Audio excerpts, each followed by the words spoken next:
to the 501 Somewhere, the show where an editor and channel expert walk into a bar and talk about what's going on in the industry. Now, obviously, we are not in a real bar right now due to COVID, so just use your imaginations.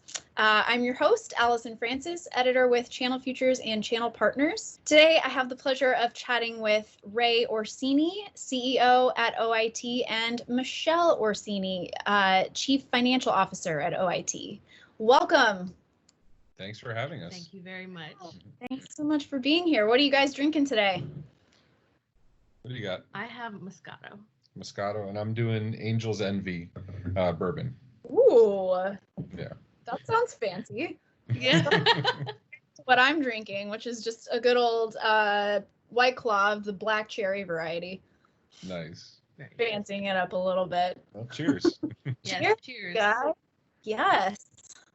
Well, again, thanks so much for being here. I wanted to talk to you guys about a couple of different things. The first is you have a Cloud Connections Summit coming up, this event that we've kind of been talking about. Would you like to give a little bit of background on what this is? Yeah, absolutely. Our Cloud Connections Summit is going to be on July 28th through the 30th next week. We're going to have sessions for technology, for tech staff, for management, and sales and marketing. We have some happy hours scheduled. We have even a magician. Yes. So we have some entertainment. Wonderful. So we're going to have magic at the conference, magic after the conference. We have lots of fun. And it's free for all MSPs, VARs, UC resellers, free to all. So can you give a little background on like what some of the sessions are going to cover, a little bit, more in depth about those? Yeah, absolutely. And actually, your very own Chris Blackman's going to be speaking at the conference. She's going to be running some sessions. But we're going to have sessions for management, stuff as far as company culture, compliance, how to stay safe in a work from anywhere strategy. We're going to have technical stuff working with APIs and PowerShell. And then we're going to have the sales and marketing, how to actually reach your clients and reach new clients. When you can't go knock on their door, you can't get that in-person meeting we sorely miss. The real business happens in the hallways, right? So Yeah, that's where we're connecting. trying. Everyone connecting. I mean, we all have those takeaways. Oh, I spent time with this person, spent time with that person. The sessions are good. The networking's better. Yeah. I would love to hear a little bit about, some of the company culture initiatives, Michelle, you said you put in place, to kind of alleviate staff concerns, kind of, again, bridge that gap. Would love to hear more about that. One thing that we really wanted to work on was creating an environment where even though we were working from home, we can still feel that we're all connected in some way.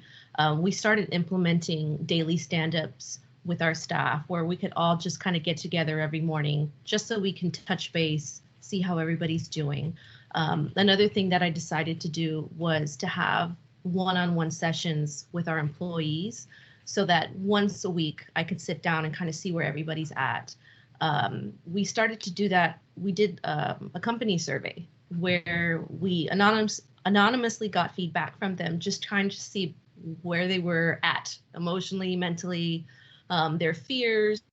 And I think that one thing we didn't realize was that our employees were a lot more stressed than they kind of let on. Sure. And so we decided that doing the one-on-ones was probably a good start. Well, I wanted to pivot a little bit, guys. There's a lot going on right now in the world, but it comes into the industry as well. Channel Partners and Channel Futures, for those of you watching who may not know, we came out in support of, the Black Lives Matter movement. We just wanted to expand that to the channel community. So we basically created this allyship program. It's just a focus on racial diversity at our events and in our editorial coverage, all of that. So Michelle, I wanted to kind of pivot a little bit to talking about what your experience is with that. First, I want to say I think what you guys are doing is great.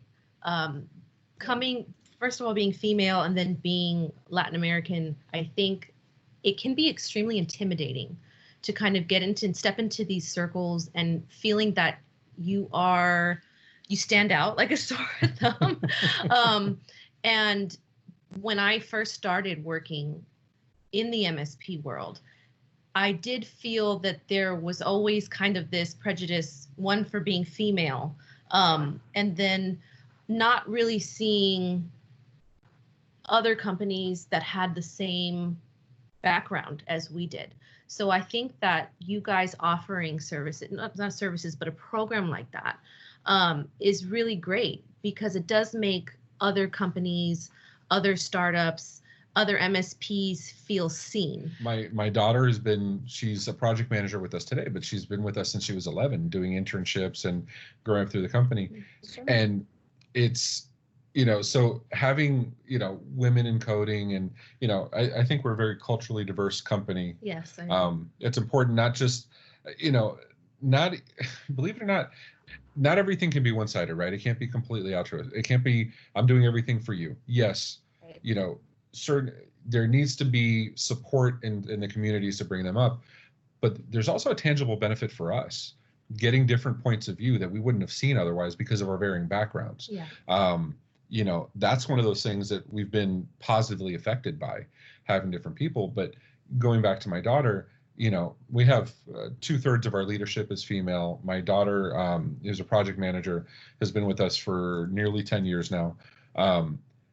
She holds her own against any engineer she speaks to, but it's mind-boggling to me to see today that sometimes when she speaks to another MSP or another male in the industry, they don't see her as having the same knowledge, A, because of age, right? She's in her 20s, yeah. and B, because of her sex, because this is a male-dominated industry. Absolutely. And it drives me nuts, because when they say something, I'm just laughing, because I'm like, she has 10 years experience. She knows more than anybody she's talking to. You know what I mean? But I can only imagine her frustration when they say, we need to talk to somebody that knows what they're doing. And thankfully, we don't get that very often. I mean, most of the MSPs we work with are phenomenal. Yes. And my experience has been, even though it has been intimidating in the beginning, and sometimes you do get those initial comments of, well, does she really know what she's talking about, being a female in technical industry? I have been grateful that the MSPs that we do work with, and the ones that we have been able to network with, after they do get initially, like get to know you, there is a trust there. The walls come down, and it's no longer about your background. It's just about the person that you're speaking to. In the time that we're in right now, where communication is so important, I think that it's super important to recognize that there are so many different types of businesses, different minority-owned businesses, and that if we can just keep open those communication, that we can definitely benefit from it on both sides. So, it's very much set this up to hand to them, and I really truly hope that when it comes time for them to by the time it comes time for them to take over, or really hopefully sooner, right, that it's no longer these conversations of, am I speaking to someone of the opposite sex or a different race or different religion? It's just, I'm speaking to another human being. That's all I can really hope for. My hope is that there's more opportunities available for us as business owners to kind of open up what we have and what we can teach to others. Every summer we have interns that come in, and our interns are from different high schools and different neighborhoods and all over from South Florida. And the opportunity that we give some of these kids, they don't have unless they go through programs like this. And I'd love to see more of that. I'd love to see more of big companies and MSPs give opportunities for starting kids off young to come in and see what it is an MSP does, see what it is these tech companies do, so they can get a passion for it.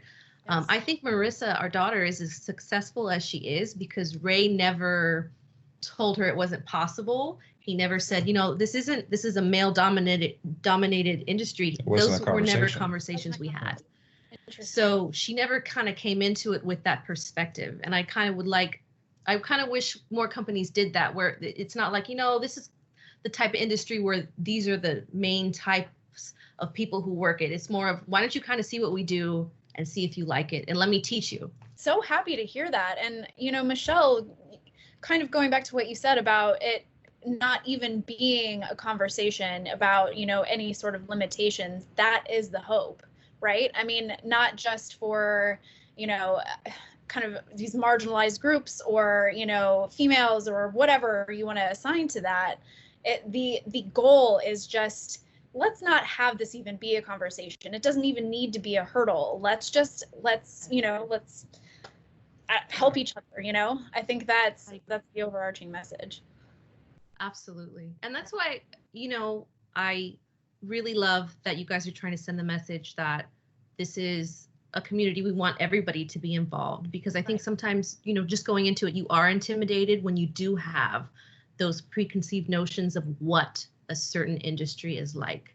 Yep. And that's why I'd like to kind of just knock it all out in the beginning, to say that there really are no boundaries. Well, we've seen tons of people come in, especially interns, right? And that have come in, and confidence is the biggest issue. It's not because they're not smart. It's not because they don't have the ability to learn new things quickly, but they have confidence issues. And then if you're going to add on to that because, you know, your sex or your race or your religion or your sexual orientation, any of it, you're going to add to the lack of confidence, that you're putting them at a deficit, and that's unfair, you know. And so we want to make sure that everybody's supported so their brilliance can shine. Yeah. And that's, you know, what we're trying to accomplish. Anything else you guys want to touch on, you know, before we down our drinks or finish our drink? No, I just want to remind everybody, you know, and I've seen White Claw everywhere. I've never had I haven't either. How is it? It ain't bad. It's the lighter option, I guess. I'm a beer lover, and a wine lover, let's be honest. So it's, you don't want to if you don't want to feel like, oh, I just drank a beer, or, you know, it's only 100 calories if you're, you know, worried about that, but okay. it's like seltzer, you know, it's okay. Gotcha. Like LaCroix. Okay. Yeah. Nice. It's not a bad description. Not a bad description. I like it too. Yeah. No, we just want to remind everybody, you know, the conference that's coming up next week, you know, it's open to everybody. The more the merrier. It's absolutely about collaboration, communication, learning, you know, so we invite everybody to join. You know, it's going to be, I'll put the website on the screen. It's ccs2020.oit.co. Free registration for everybody, and lots of good giveaways and stuff from awesome sponsors. So very excited to have that. Anybody who wants to join, please join. And like I said, Chris Blackman will be speaking at the event. So, you know, we have some awesome speakers. But thank you for having us. We really appreciate it. It's been awesome. Yeah. Well, thank you guys for this. It's been so great talking to you too, and we'll definitely be in touch about, you know, your event and our event and all the things. Awesome. So, awesome. Looking forward to it. Great. Well, thanks again, guys. And this has been It's 501 Somewhere. Cheers. Cheers.